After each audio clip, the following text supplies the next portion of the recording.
Welcome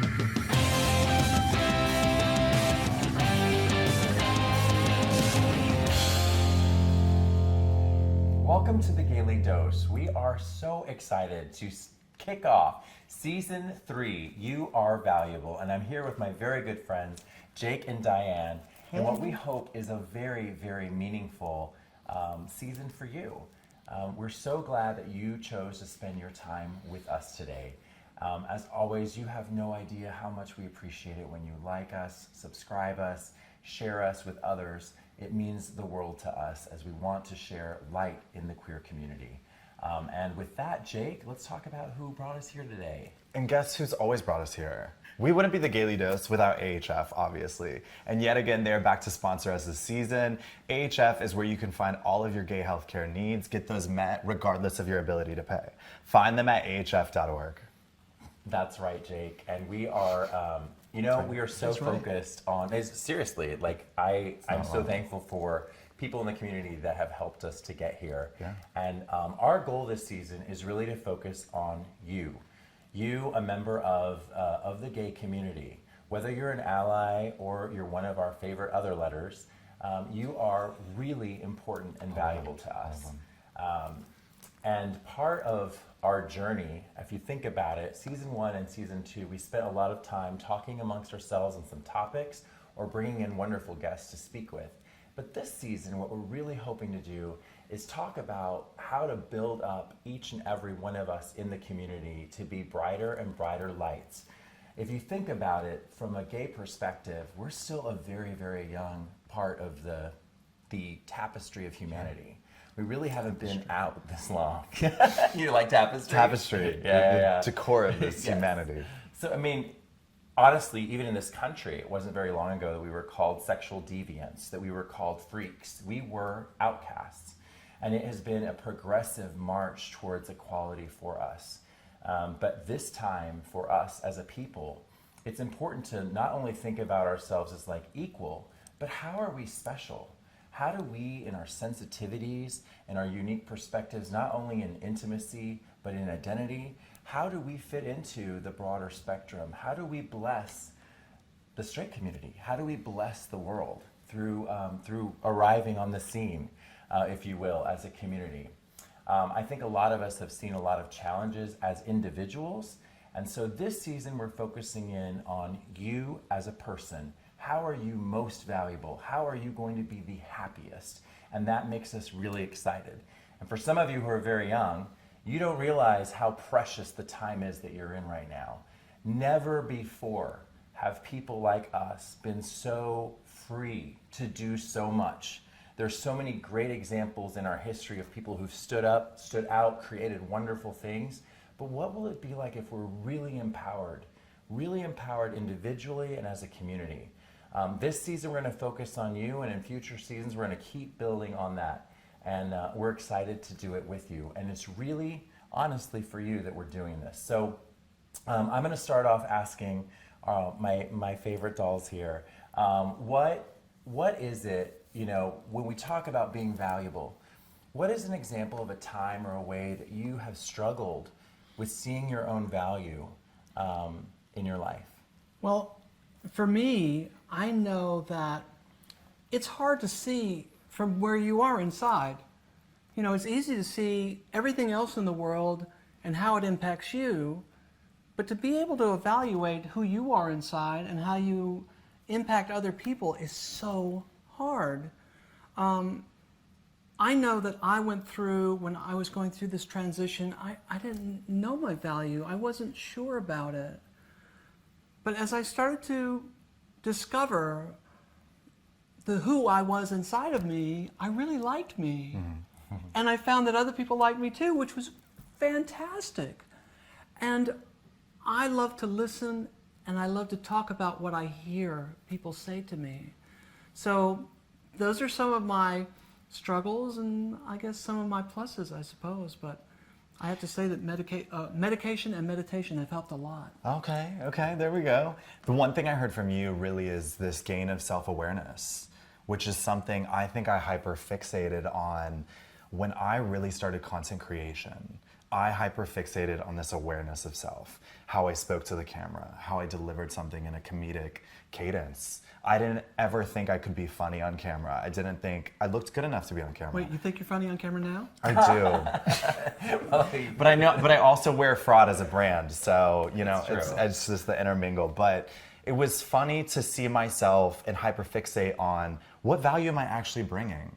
I would equate that to views, likes. I would see if people were really tuning in. Are they listening to me? Am I somebody to listen to? This was a huge struggle. And it was all because I was so hyper self-aware of what was going on. And what I really needed to do was look in my close inner circle about the relationships I had in my life. The internet these days specifically really wears on the way you value yourself. And I had to differentiate the level of, I cannot let the internet decide my value. I had to let my relationships and my close circle be exactly where I extracted how I was as a person. So are you saying that a lot of us are like a slave to likes and I know I can be. I can't that? even say I'm fully past that today, because there is a part of me in the career that I'm trying to build where I do care about that. I think it is a constant level of working past remembering that you value yourself and you should value yourself from the intrinsic light that you can share in your connections with people and the relationships you hold. Well, we so badly want to belong. All of us want to belong. And I'm curious, do you all believe that as members of the gay community that we're particularly vulnerable to this issue of self-worth? Girl, yes. Is that crazy? What we did is we were raised in a society. I would say maybe the younger gays not as much, but us here, we were very much raised in a society that told us verbatim that we were not of value, that we could not even have the same rights, equal pay, whatever it could be. We did not deserve what hetero people deserved. Right. Oh my God, that absolutely is going to change how we actually intrinsically look at ourselves, look in a mirror, and how can we, each one of us, say, we didn't believe that for a period of time. And another part of that is, I think, I want to see myself, for some reason, I want to see myself reflected back at me. So I walk into a boardroom, right? When I walk into an executive discussion, I have not seen many other gay people in that room, right? And so I'm looking for, hey, how does someone like me act in this situation? Now, I have heroes out there, right, who have done that, but to actually do it in real life, sometimes we're the first. We're the first one doing it. So, of course, your self-worth check is like, am I doing this right? What does it look like to be a gay dad? What's it look like to be the gay dad who's showing up at the volleyball game and all the girls are like, hey, and I'm like, hey, you know, I'm like, I'm the first. Everybody loves a gay dad. Yeah. Everybody. Well, not everyone, but most. Oh my God, but I also want to speak to the level in which we have to value ourselves to the point where we do need to teach the people around us what it means to accept us in our gay community and our gay culture that we wear every day. Do we even value ourselves enough to be the knowledge to give to other people? I know forever, I didn't think I could walk into a family situation and say, I had my rights as a gay person to come and teach you about my experience. I didn't even think it was of importance, and I didn't think they would listen because of the way society reflected on me. Yeah. So much so. I always find that how you carry yourself and how you feel about on the inside yourself, how you feel about yourself on the inside translates instantly to what you project on the outside. So if on the inside you're insecure and you're terrified and everything, people see that. They do. And when we go through childhood and you may have been teased or you may have gone through different challenges very early that have helped you form you, but also maybe have challenged that self-worth, we do have some specific obstacles. Yeah. Diane, you want to share a little bit with our listeners about your HVAC situation? You love Listen, HVAC. Oh my gosh, I do love HVAC. The reason I love HVAC is because as a trans woman, I get freaking hot flashes and I can sweat my ass off. It's also because you're really hot. Oh, thank you. That's really sweet of you. I love that. I know. And so R.S. Andrews has always been amazing to me. They take care of my air conditioning and all of my needs as far as that stuff goes, which I don't know that much about. Yeah. But Where can they're I find awesome them? because I trust them and they don't bullshit me. Yeah. And you can find them at rsandrews.com. Oh my God, I and have to check them out. Amazing. My house is 100 years old and needs some help. Get some HVAC help, R.S. Andrews. Yeah. Well, as we think about sort of this experience in the queer community, I think that each of us have intrinsically great value. That is like the big surprise. Each of us has amazing value. And when you understand that about yourself, you really see your whole world differently. Why do you all believe that we have great intrinsic value? I have thought about this a lot. And I think it is because as a group of people under the rainbow spectrum, we are way more sensitive than most people are. Our ability to feel what other people feel, there is no other group of people that have that same sort of combined strength. And it used to be considered a detriment that we were, oh, you're a sissy, oh, you're so weak, or blah, blah, blah. But, I mean, look at the entertainment world. How many gay, lesbian, trans, etc., etc., etc., live in that world of sensitivity and understanding. And whereas before we used to think, oh, well, it's a weakness, but no, it's a fucking value. Yeah. Oh, did I say that? I'm sorry. It's okay. You said the F You word, and did. guess what? It's welcome here. You hear that? Okay. And I want to piggyback off of that because there is such a special quality we do bring. When I was a mediator, being an RA in college, there was Yes, this RA. come on, resident was assistant. too. Were you Crazy, really? yes. All you the had, you children. had the church on your All the side. I was children. just a flaming homo. Praise But Jesus. when I went into situations, there was a wild level in which I could have the sympathy and empathy for both genders in an odd way. Or just reading people, like you said. I think when we come up in the world, we have a very interesting position. Given that interesting position gives us a POV like nobody else, but it's also a superpower. It's like you said, the levels of empathy, sympathy, being able to read people really well, all of that is superpowers when you go into the social construct of the way we live day to day. You in business, I've heard you say it before, the way you're able to hold your power as a gay man, be able to flawlessly communicate with both men and women, I'm fully assuming. I think there's so many reasons with our very niche level of understanding in society why we do matter greatly. Yeah. And why it's important. I totally agree. And I think when you think about that, like, we also know that our, let's call it our straight brethren and sisters, they also matter greatly, right? What we have, all of us, we have an ability to not only have great victories in our own lives and overcome real battles that ultimately affect everyone around us. It all upgrades our happiness when we live in better truth and better harmony. But it also makes the world better for the next generation of gay people and straight people. And so we don't know many other things, but we do know that we live and we die, and the next generation is built on the shoulders of us. I do know we're funny and creative as shit. I know, I do that. Like we're just we're like all superstars. You are? I just swear, like the straight community looks at us sometimes and they're like, is each one of them a pop star? And I'm like, in our own I'm like, minds, we yeah. are. Okay. Are It they used all to be- funny and entertaining and hot and gorgeous? And I'm like, yeah, keep going. It used to be if a gay couple moved into a neighborhood, like a cisgen neighborhood, people were Pop. like, oh, upset. They were mad. But now, Now it's property value, property holy value. Let's shit. go. Yes. You want to live in the gayborhood. But I will gayborhood, say, I I like will that. say, I also mad respect that there are some of us who are scientists, who are thoughtful, quiet engineers, who are not as visible and like, I tend to think gay men, we tend to peacock, but there are many others who aren't doing that in the obvious way, but they're stealthily moving forward in legal areas, in other areas of our community that super matter. And I think there's a lot of ability to hone in, Super mad to matter. hone in your like crazy- talents, that's your like crazy matter. specific talents, to hone in those talents and do something. And I wanted to ask you all, when you think about purpose, having a life full of purpose, what are some of the purposes that we can fulfill on Earth? I think in my own experience, when I think about purpose, fulfillment every single day, it is something that changes in my narrative so often. I have to wake up in the morning and I have to find that individual purpose or that level of happiness or serenity every single day. That purpose for me really aligns with, am I working towards something or a dream that I've always wanted to? While I fully realize not everybody has these huge levels of dreams like I do, I start to realize if I'm still chasing my dream in any small micro way, the other things that give me purpose are the love that I'm able to intermingle in between my friends, my family members, or even potential prospects in life. It's all of those experiences. My purpose can change moment to moment, and that may be the most beautiful thing, how versatile our purpose can be.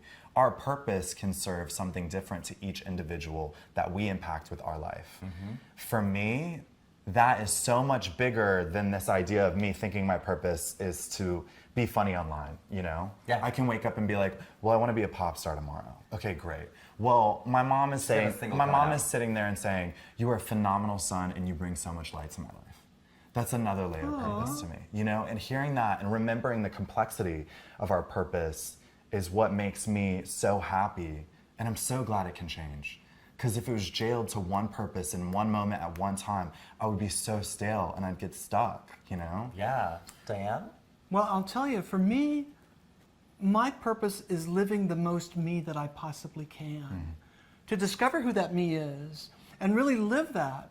I had the honor yesterday of, I'm a commercial photographer, and I had the honor of going back to a firm that I had been photographing for years. And so I'm in there and I'm shooting, I'm having a good time. And a woman walks past the door and she hears my voice and she kind of recognizes my voice. But when she saw me, she only knew me as a man. And her eyes and face lit up, and so did mine. And she was so happy for me. And I got to tell you, I know that when I am living my best life, I bring other people along with me. Absolutely. That's like, that kind of is my purpose.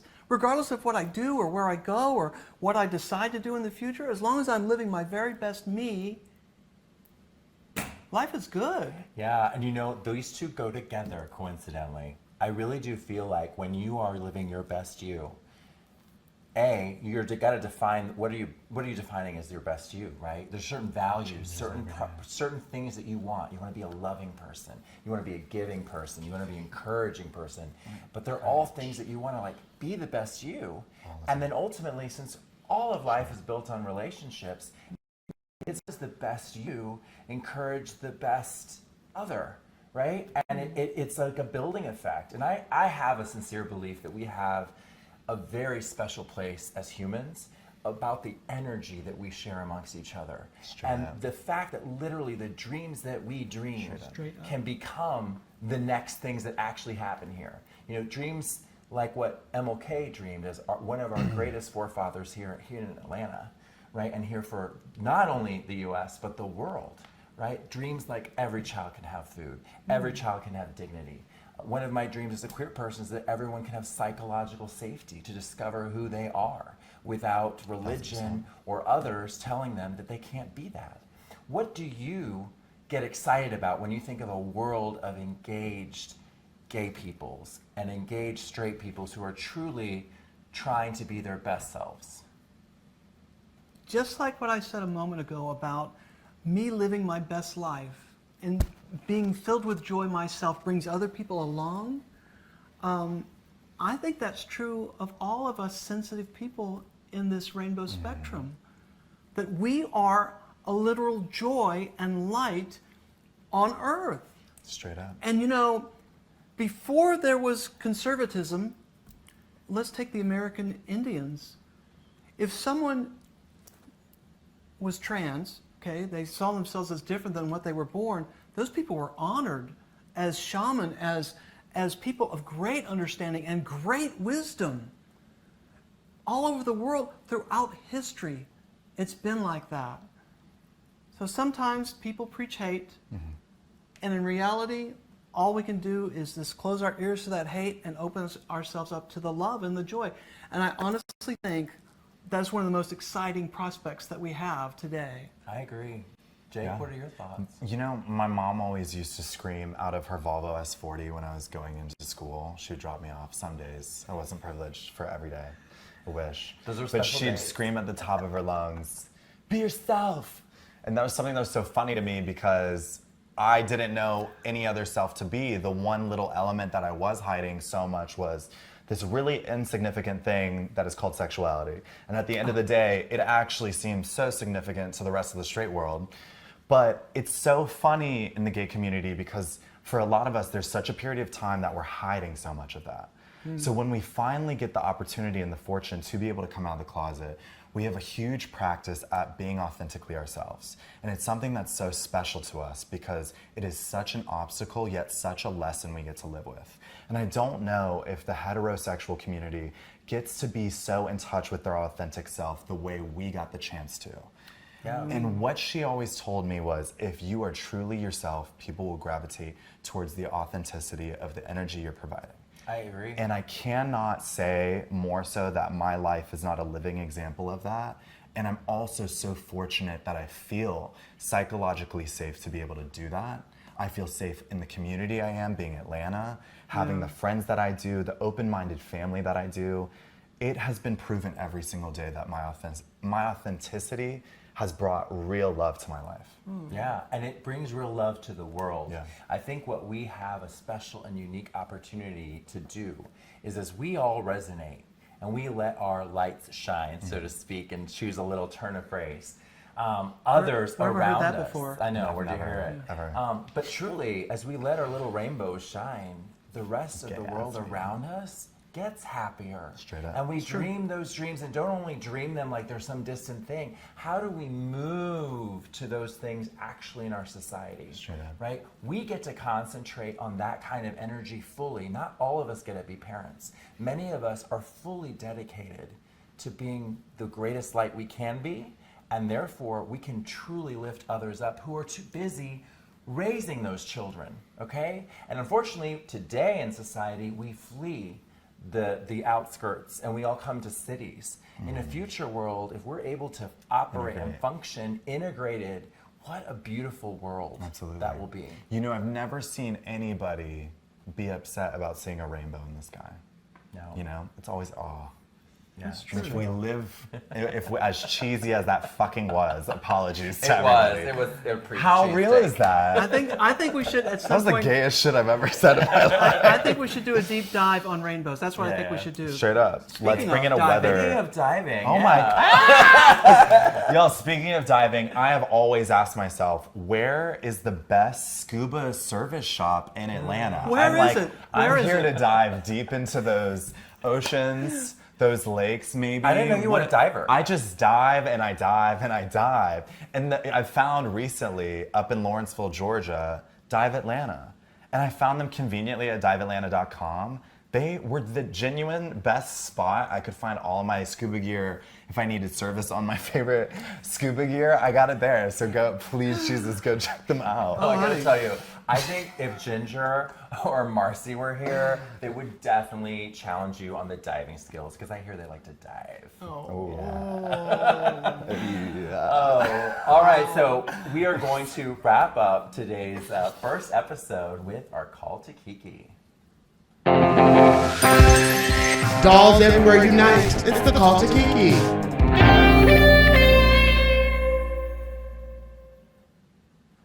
All right, dolls. So in our call to Kiki segment, we've always focused on how to take what we've talked about, and as you're sitting listening to us or you're on your run, how do you take all this stuff and make it practical? And I thought this year we could kind of demonstrate some of that in the season through really sort of practically talking through it. So I'm going to ask you both, as we've talked through this, right? What about your perspective today either got even stronger or changed from our conversation? Jake, why don't you start with that I one? think something that strengthened, even just in this conversation alone, was the reminder of being free enough to change my perspective on my purpose. The one thing that can really get me down immediately is feeling fulfilled day to day. And hearing you guys, but also it echoed in myself to say your purpose can change moment to moment was something I'm gonna be really happy to go home and sit with. And it's gonna bring a strength to me. And a reminder that my authentic spirit, which I'm more than grateful for, has brought the loved ones I have around me. Walking away with that is a strength that I'm so happy to have in this moment. I'm so glad. I am going to turn me up as bright as I can possibly be because, honest to God, it makes me so happy to be happy, and to be with people who are wonderful people. And I meet people every day that are like that, who love me for who I am. Yeah, it is, for me, it is, there's an energy, I would say, listener, that that you get when you get excited and you're celebrating who we are, and you realize that we have a beautiful purpose, and we have one that can bless all people. I always say, all nations have been blessed with gay. There isn't one type that hasn't. And I Yeah. think we really represent a unique cut of society and have an opportunity to make the world truly a better place. I will ask you, second of all, as we think through a call to Kiki, what is it that you will, what is it that you will do differently, or do more of, or try to emphasize more in your life from thinking on these things? What am I going to do differently? I'm already going to turn myself up like really bright. I'm going to do that. Like, that contrast needs to be But out. I see that you were often on bright. I'm doing that. I'm going to do that. I think the other thing I'm going to do is help those whose light is diminished because they have been diminished, because they have been treated as others and diminished into a nothingness. And I really think I'm going to even more so reach out to them and help them to turn their brightness up.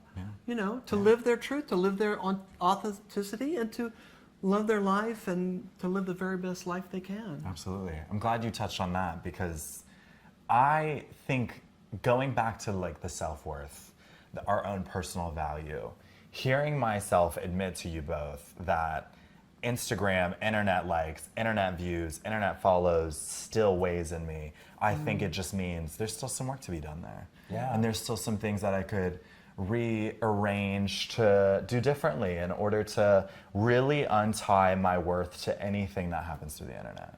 Yeah, I think that is something that we all can do. And we live in a different kind of world in which there is the us that's here, you know, in this space, and there's the us that's perceived. And we really have to have that core confidence that we are intrinsically valuable. Listeners, we are so glad that you spent this time with us. You need to know that we have meditated and thought greatly about you as we prepared these topics. We love you very, very much. We think that you are highly valuable, and we're excited about the rest of this season as we're going to walk through some specific values that we think if you sit with and you spend time with over these next weeks, you are going to level up in your value. And I promise you, this is a multi-season plan to try to help elevate the community, okay? And I will tell you, we love you. We want you to love yourself. Yeah. We want you to love others, and we want you to remember to smile. Take care. Bye. This was so great.